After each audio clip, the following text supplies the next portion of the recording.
വിശ്വമിശയ്ക്ക് സ്തുതിയായിരിക്കട്ടെ. എൻ്റെ പേര് എൽസ ഷൈജു. ഞാൻ പറവൂരിൽ നിന്ന് വരുവാണ്. ആലപ്പുഴ ജില്ലക്കാരിയാണ്. എനിക്ക് 22ാമത്തെ വയസ്സിൽ എൻ്റെ വിവാഹം കഴിഞ്ഞതാണ്. ഞങ്ങൾ കല്യാണം കഴിച്ച് പിറ്റേ മാസം തന്നെ ഞാൻ ഗർഭിണിയായി. പക്ഷേ എന്തോ ഹാർട്ട് ബീറ്റ് എന്തോ ഇല്ലെന്ന് പറഞ്ഞ് കുഞ്ഞപ്പം തന്നെ അബോർഷനായി പോയി. അത് കഴിഞ്ഞ് 3 വർഷം ഞങ്ങൾക്ക് 3 പ്രാവശ്യം കുഞ്ഞുങ്ങളുണ്ടായി. അതും ഇതുപോലെ 3 മാസമാകുമ്പോൾ ഹാർട്ട് ബീറ്റ് ഇല്ല, ബ്ലീഡിങ് ആയി, അങ്ങനെ പോയിക്കൊണ്ടിരിക്കുമായിരുന്നു. ഞാൻ അത് കഴിഞ്ഞ് കൊറോണയുടെ ടൈം ആയപ്പോഴത്തേക്കും ഇവിടെ വന്ന് ഉടമ്പടി എടുക്കാൻ പറ്റത്തില്ലായിരുന്നു. ഓൺലൈനായിട്ടാണ് ഉടമ്പടി എടുത്തത്. ആദ്യമൊന്നും എനിക്ക് അത്ര വിശ്വാസമില്ലായിരുന്നു. പിന്നെ ഞാൻ മാതാവിനോട് പ്രാർത്ഥിച്ച് ബൈബിള് എല്ലാ ദിവസവും വായിക്കുമായിരുന്നു. എന്നിട്ടൊരു ഡയറിയിൽ അന്ന് കിട്ടുന്ന വചനങ്ങൾ കുറിച്ച് വെക്കുമായിരുന്നു. എനിക്ക് ഉടമ്പടി എടുത്ത് പിറ്റേ മാസം ഞങ്ങൾ ഇടിവെച്ച് പിരിഞ്ഞ്. അത് കഴിഞ്ഞ് പിന്നെ പ്രാർത്ഥിച്ച് തുടങ്ങിയപ്പോഴത്തേക്കും ചേട്ടൻ വന്ന് എന്നെ വിളിച്ച് ഞങ്ങൾ സംസാരിച്ച്. അത് കഴിഞ്ഞാണ് മൂവാറ്റുപുഴയിലൊരു ആശുപത്രിനെ പറ്റി അറിയുന്നത്. അവിടെ ചെന്ന് ട്രീറ്റ്മെൻറ്റ് തുടങ്ങി.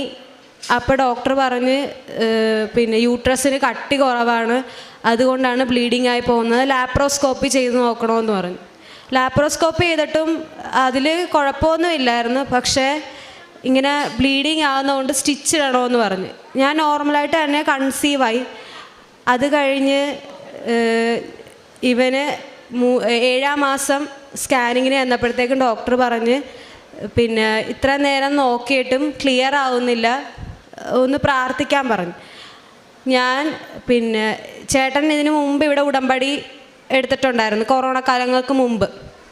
അപ്പോൾ ഉടമ്പടി പുസ്തകം എൻ്റെ കയ്യിലുണ്ട്. പ്രാർത്ഥന ചൊല്ലും.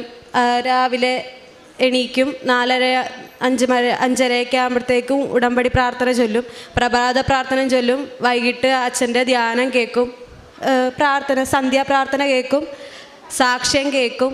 ഇങ്ങനെ പ്രാർത്ഥിച്ചുകൊണ്ടിരിക്കുമ്പോഴത്തേക്കും ഞാൻ 8ാം മാസം കുഞ്ഞുമായിട്ട് ഇവിടെ വന്ന് സാക്ഷ്യം പറയാൻ നേർന്നതാണ്. പക്ഷെ എനിക്ക് പറ്റിയില്ല. 8ാം മാസം കുഞ്ഞിനെ വയറ്റിട്ടുകൊണ്ട് വന്ന് ഇവിടെ സാക്ഷ്യം പറയാനാണ് നേർന്നത്. പക്ഷെ എനിക്കതിന് സാധിച്ചില്ല. ഇപ്പം എൻ്റെ മകൻ 2 വയസ്സായി. ഞാൻ എപ്പോഴും പ്രാർത്ഥിക്കുമായിരുന്നു, മാതാവിൻ്റെ കയ്യിലിരിക്കുന്ന ഉണ്ണീശോനെ എനിക്ക് തരണേന്ന്. പക്ഷേ മാതാവ് എനിക്ക് അതുപോലെ ഒരു ഉണ്ണീനെ തന്നെയാണ് എനിക്ക് തന്നത്. താമസിച്ച് മാതാവിനോട് ഞാൻ മാപ്പ് പറയുവാണ്. ഇപ്പം എൻ്റെ മോൻ 2 വയസ്സായി. ആരോഗ്യമുള്ളൊരു കുഞ്ഞിനെ തന്നെ എനിക്ക് എൻ്റെ മാതാവ് തന്ന് അനുഗ്രഹിച്ച്. ഉണ്ണീശോനെ പോലെ തന്നെയാണ് എൻ്റെ മകൻ. ഇവിടെ കൊറോണ ടൈം ആയിരുന്നത് കൊണ്ട് എനിക്ക് പത്രം എടുത്ത് കൊടുക്കാനോ ഒന്നും പറ്റത്തില്ലായിരുന്നു. പക്ഷേ പ്രാർത്ഥന ഞാൻ മുടങ്ങാതെ ചൊല്ലും, ഇവിടുത്തെ സാക്ഷ്യങ്ങൾ ഞാൻ കേൾക്കും. അപ്പോൾ എനിക്ക് ഇവിടെ തോന്നാറുണ്ട് എന്നിലൂടെ ദൈവം പ്രവർത്തിക്കുന്നുണ്ട്. ഓരോ സാക്ഷ്യം കേൾക്കുമ്പോഴേ എൻ്റെ സാക്ഷ്യം എനിക്ക് പറയുന്ന കണക്കാണ് തോന്നിക്കൊണ്ടിരുന്നത്.